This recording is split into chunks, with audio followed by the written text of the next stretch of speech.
સંવિધાનના રચયિતા doctor Baba Saheb આંબેડકરજીની ring road ખાતે આવેલી પ્રતિમાને અસામાજિક તત્વો દ્વારા નુકસાન પહોંચાડવાનો કૃત્ય કરાતા આંબેડકરવાદીઓમાં રોષ જોવા મળ્યો હતો અને આવું કૃત્ય કરનાર સામે પગલાં લેવા માંગ કરાઈ હતી। સુરતના રિંગ રોડ ખાતે આવેલ સંવિધાનના રચયિતા ડોક્ટર ભીમરાવ બાબા સાહેબ આંબેડકરજીની પ્રતિમાને અસામાજિક તત્વો દ્વારા નુકસાન પહોંચાડવાનું કૃત્ય કરાયું હોય જેને લઈ આંબેડકરવાદીઓમાં રોષ જોવા મળ્યો હતો અને સમાજના આગેવાનો રોડ પર આવી વિરોધ પ્રદર્શન કરી આરોપીને કાયદેસરની સજા મળે તેવી માંગ કરી હતી અને કહ્યું હતું કે જે લોકોએ ગેરબંધારણીય રીતે બાબા સાહેબ આંબેડકરજીની પ્રતિમાને નુકસાન પહોંચાડવાનું કામ કર્યું છે,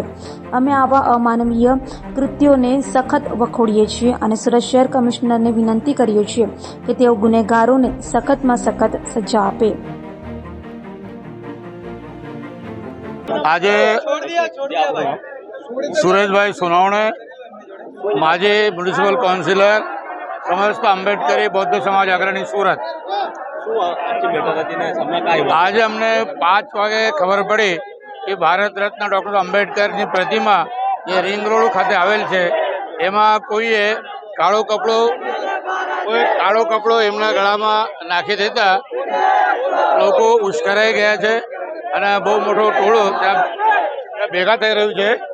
અને તમે તત્કાળ આવી જાઓ એટલે અમે તરત જ તો દોડી આવ્યા। ત્યાં આદરણીય પીઆઈ શ્રી જાડેજા સાહેબ, એસીપી શ્રી જાડેજા સાહેબ, ગઢવી સાહેબનો પોલીસનો કાફલો ત્યાં ઊભો હતો